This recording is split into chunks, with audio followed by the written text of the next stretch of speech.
નવરાત્રિની 9મી તિથિ એટલે કે નવરાત્રિના 9મા દિવસે મા દુર્ગાના રૂપમાં મા સિદ્ધિદાત્રીની પૂજા કરવામાં આવે છે.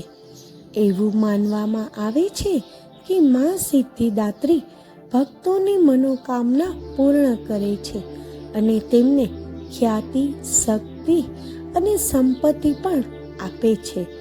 શાસ્ત્રોમાં મા સિદ્ધિદાત્રીને સિદ્ધિ અને મોક્ષની દેવી પણ માનવામાં આવે છે. મા સિદ્ધિદાત્રી મહાલક્ષ્મી જેવા કમળ પર બિરાજમાન છે. માતાને 4 હાથ છે. માતાના હાથમાં શંખ, ગદા, કમળનું ફૂલ અને એક ચક્ર છે.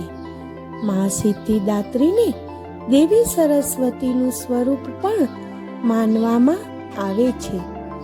સિદ્ધિદાત્રીની પૂજા નવરાત્રિના 9મા દિવસે કરવામાં આવે છે.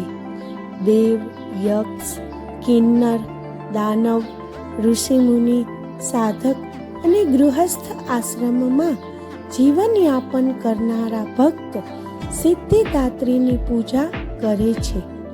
તેનાથી તેમને યશ, બળ અને ધનની પ્રાપ્તિ થાય છે. સિદ્ધિદાત્રી દેવી એ તમામ ભક્તોને મહાવિદ્યાઓને અષ્ટસિદ્ધિઓ પ્રદાન કરે છે. જે શુદ્ધ અને સાચા મનથી તેમની આરાધના કરે છે એવી માન્યતા કરે છે કે તમામ દેવી દેવતાઓને પણ માં સિદ્ધિદાત્રીથી જ સિદ્ધિઓની પ્રાપ્તિ થાય છે.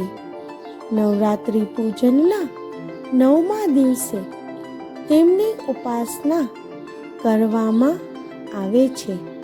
તેમને 4 ભુજાઓ છે. તેમનું આસન કમળ અને વાહન સિંહ છે. ડાબા અને જમણા હાથમાં એક ચક્ર, ઉપરવાળા હાથમાં ગદા, જમણી બાજુ નીચેના હાથમાં શંખ અને ઉપરવાળા હાથમાં કમળ પુષ્પ છે. ભગવતીના આ સ્વરૂપની જ આપણે નવરાત્રિના અંતિમ દિવસે આરાધના કરીએ છીએ. મા દુર્ગાના આ રૂપને શતાવરી અને નારાયણી પણ કહેવામાં આવે છે. યા દેવી સર્વભૂતેષુ સિદ્ધિદાત્રી રૂપેણ સંસ્થિતા નમસ્તસ્યૈ નમસ્તસ્યૈ નમસ્તસ્યૈ નમો નમઃ. 9મી નોરતે માના સિદ્ધિદાત્રી સ્વરૂપની આરાધના, પૂજા અને સાધના કરવી જોઈએ. માં અષ્ટસિદ્ધિ પ્રદાન કરતી દેવી છે. માર્કંડેય પુરાણ મુજબ સિદ્ધિદાત્રીમાં જે અષ્ટસિદ્ધિદાત્રી છે એ મહિમા એટલે કે મોટી ઊંચાઈ, ઈશિત્વ એટલે કે પરમેશ્વરમ, વાક્સિદ્ધિ, મહાવાણી, કલ્પવૃક્ષ, અજર, સૃષ્ટિ, સામર્થ્ય, અમરતત્વ, સર્વન્યાકત્વ અને ભાવના પ્રદાન કરે છે.